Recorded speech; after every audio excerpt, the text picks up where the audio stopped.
Chapter 21. Cleansing for Unsolved Murder.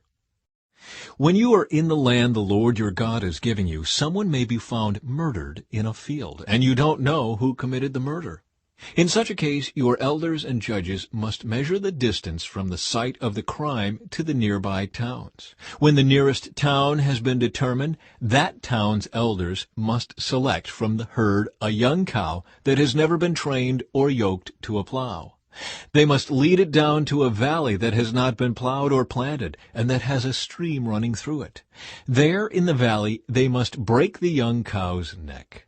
Then the Levitical priests must step forward, for the Lord your God has chosen them to minister before him and to pronounce blessings in the Lord's name. They are to decide all legal and criminal cases. The elders of the town must wash their hands over the young cow whose neck was broken. Then they must say, "Our hands did not shed this person's blood, nor did we see it happen. O Lord, forgive your people Israel, whom you have redeemed. Do not charge your people with the guilt of murdering an innocent person." Then they will be absolved of the guilt of this person's blood. By following these instructions, you will do what is right in the Lord's sight and will cleanse the guilt of murder from your community.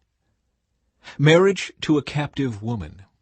Suppose you go out to war against your enemies, and the Lord your God hands them over to you, and you take some of them as captives. And suppose you see among the captives a beautiful woman, and you are attracted to her and want to marry her.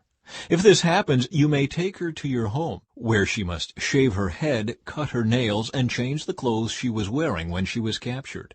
She will stay in your home, but let her mourn for her father and mother for a full month. Then you may marry her, and you will be her husband, and she will be your wife. But if you marry her and she does not please you, you must let her go free. You may not sell her or treat her as a slave, for you have humiliated her. Rights of the firstborn. Suppose a man has two wives, but he loves one and not the other, and both have given him sons. And suppose the firstborn son is the son of the wife he does not love. When the man divides his inheritance, he may not give the larger inheritance to his younger son, the son of the wife he loves, as if he were the firstborn son. He must recognize the rights of his oldest son, the son of the wife he does not love, by giving him a double portion. He is the first son of his father's virility, and the rights of the firstborn belong to him. Dealing with a rebellious son. Suppose a man has a stubborn and rebellious son who will not obey his father or mother, even though they discipline him. In such a case, the father and mother must take the son to the elders as they hold court at the town gate. The parents must say to the elders, "This son of ours is stubborn and rebellious and refuses to obey. He is a glutton and a drunkard."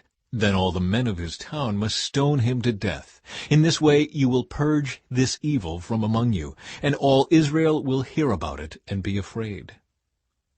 Various regulations.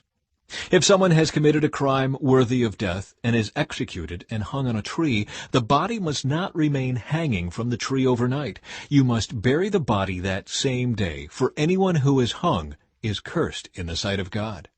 In this way you will prevent the defilement of the land the Lord your God is giving you as your special possession.